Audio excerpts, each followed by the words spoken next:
Bismillahirrahmanirrahim. Alhamdulillah wassalatu wassalamu ala Rasulillah wa ala alihi washabihi wa mawalah amma ba'du. Kajian kali ini insyaallah kita membahas tentang hadas. Kalau berhadas biasanya harus dirangkatkan hadasnya aja. Dalam arti kata itu yang paling mudah kita dapati pembicaraannya, misalnya kalau memulai sembahyang itu kita harus suci dari hadas. Maka kali ini kita akan membahas tentang hadas. Hadas itu sesungguhnya terbagi kepada tiga, yang mana kita melihat terbagi kepada tiga ini kepada kemana hadas ini dilarang. Jadi dibagi kepada tiga. Pertama, hadas kecil. Hadas kecil ini pertama yaitu apabila keluar sesuatu dari dua jalan, dari jalan kubul atau jalan dubur. Keluar sesuatu itu menyebabkan orang itu berhadas. Hadasnya ngarannya hadas kecil. Walaupun yang keluar dari kubulnya atau duburnya ini sesuatu yang jarang. Misalnya katakanlah yang keluar dari kubul dan dubur itu misalnya cacing. Setelah minum obat cacing, kemudian keluar cacing dari, maka itu juga akan membuat dia berhadas.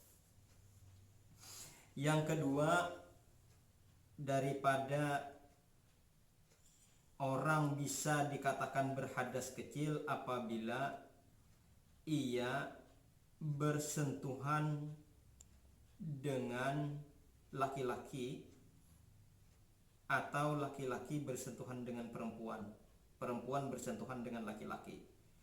Laki-laki mana, perempuan mana, yaitu yang laki-laki itu sudah bisa atau diri kita tertarik padanya.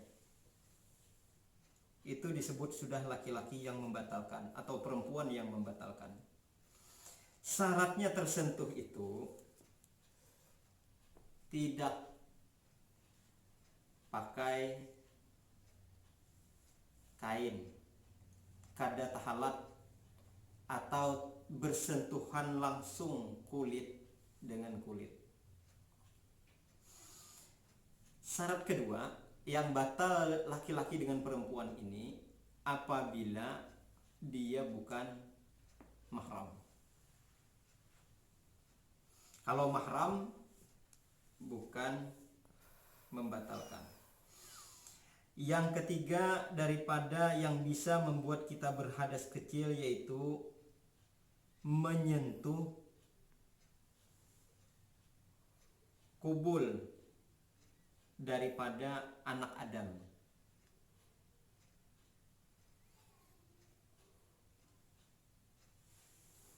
Yang selanjutnya kubul, tahu ya kalau kubul. Yang selanjutnya yaitu yang keempat, bisa membuat kita berhadas kecil yaitu apabila menyentuh dubur.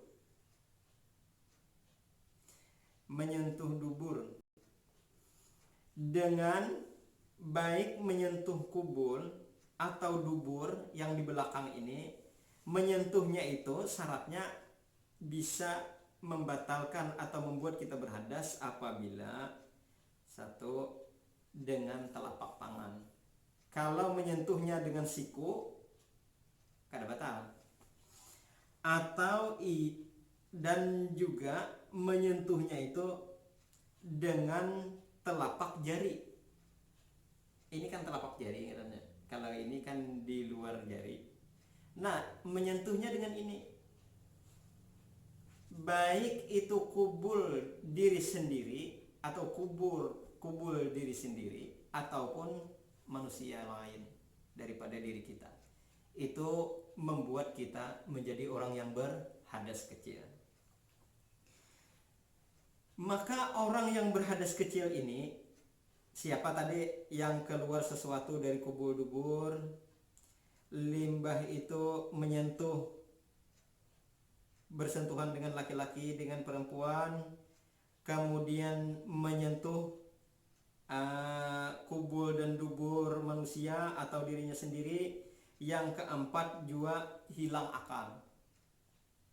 Misalnya dia minum minuman keras, kemudian hilang akalnya, atau wah ini banyak menyambu segala macam misalnya kan, maka hilang akalnya, itu membuat batalah atau berhadaslah ia.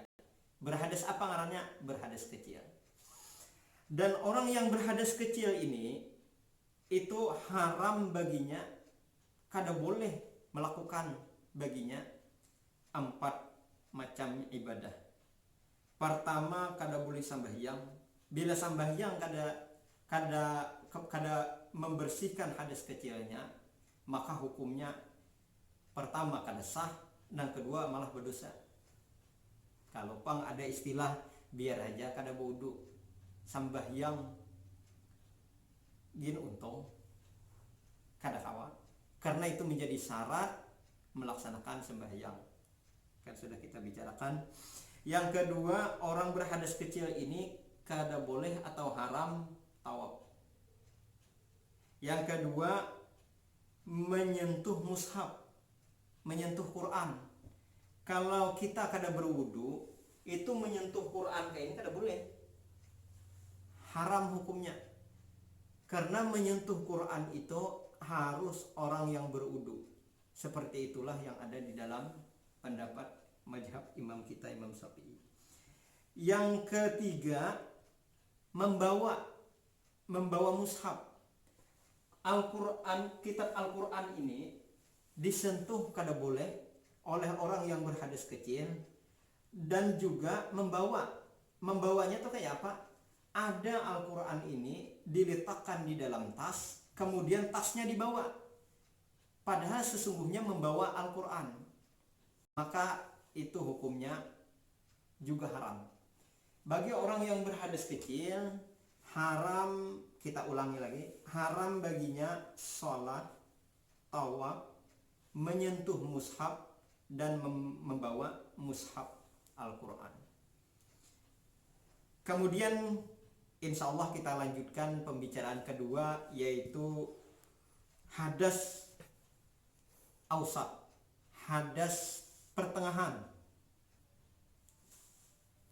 Assalamualaikum warahmatullahi wabarakatuh.